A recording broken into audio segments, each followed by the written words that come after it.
Hello everyone, welcome to humanities Keeda. आज हम पढ़ेंगे लैंड रिवेन्यू सिस्टम के बारे में, ठीक है, जो कि ब्रिटिश रूल के टाइम पे था।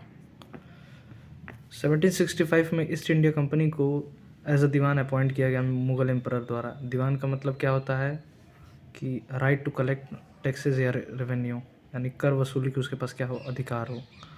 तो उन्हें 3 जगह का मिला, बंगाल, बिहार और उड़ीसा का, ठीक है। फिर उसके बाद कंपनी ने सोचा कि वो लैंड में इन्वेस्ट करे और एग्रीकल्चर सेक्टर में कुछ इम्प्रूवमेंट लाए।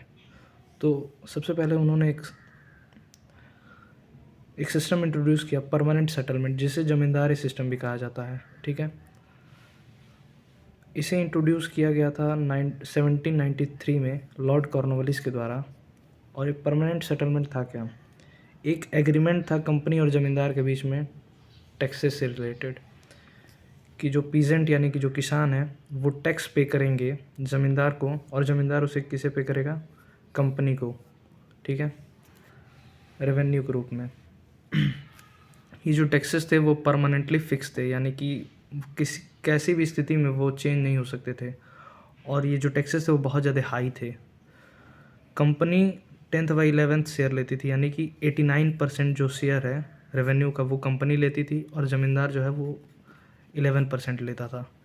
ज़मींदार यहाँ पे एक मीडिएटर के रूप में कार्य करता था, ठीक है। अब बात ये होती है कि कंपनी ने इसको इंट्रोड्यूस क्यों किया। कंपनी ने इसे इंट्रोड्यूस इसलिए किया क्योंकि उसके संपत्ति में, यानी उसके खजाने में एक रेगुलर फ्लो होते रहे रेवेन्यूज़ का, यानी हमेशा कुछ ना कुछ पैसा आते रहे। इसके साथ प्रॉब्लम क्या था कि जो रेवेन्यू थी वो बहुत हाई फिक्स की गई थी। कभी जो ज़मींदार हैं वो इन्वेस्ट ही नहीं करते थे कि लैंड को इम्प्रूव करने में, क्योंकि उन्हें उस हिसाब से पैसा मिल नहीं पाता था। जो पीजेंट थे वो पैसा दे नहीं पाते थे, क्योंकि टैक्स जो था वो बहुत ज़्यादा हाई वो किया गया था, फिक्स किया गया था। Peasant evicted from land if they not पे, यदि जो पीजेंट है वो सही समय पे नहीं कर पाता था, तो जिस ज़मीन को सालों से इरिगेट करता था उसे उसे ही हटा दिया जाता था वहीं से। तो ये जो परमानेंट सेटलमेंट है वो बहुत ही ऑप्रेसिव था, यानी बहुत ही दमनकारी था और अत्याचारी था। किसके लिए, फार्मर्स के लिए। और ज़मींदार जो है अगर वो भी पे नहीं करते थे टाइम पे, तो उनकी भी जो ज़मींदारी है वो उनसे छीन ली जाती थी, ठीक है। उसके बाद आया महलवारी सिस्टम, ठीक है। इसे इंट्रोड्यूस किया गया था north western province of Bengal, Bengal के नॉर्थ वेस्टर्न साइड में, जो कि आज यूपी में है, ठीक है। हॉल्ट मैकेंजी के द्वारा इंट्रोड्यूस किया गया था 1822 में।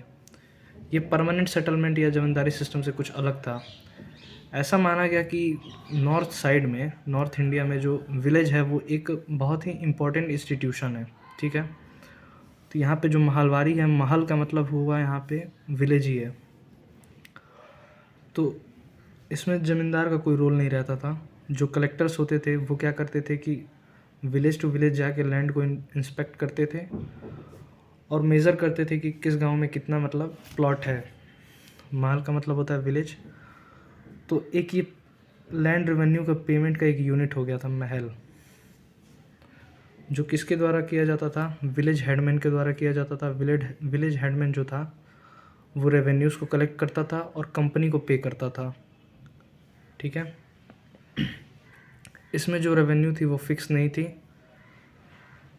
अब गांव में जितनी ज़मीन होती थी उसके हिसाब से पैसा दिया जाता था, ठीक है।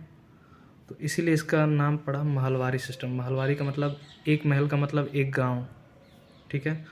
अब उस गांव में जितनी प्लॉट्स होती थी उसके हिसाब से रेवेन्यू दी जाती थी, और इसका जो रेवेन्यू था वो फिक्स नहीं था, ओके। और इसके बाद आता है रैयतवारी सिस्टम। रैयतवारी यानी उसको मुनरो सिस्टम भी कहा जाता है, क्योंकि थॉमस मुनरो के द्वारा इसे डेवलप किया गया था। और ये साउथ इंडिया में एक्सटेंड हुआ था ये सिस्टम।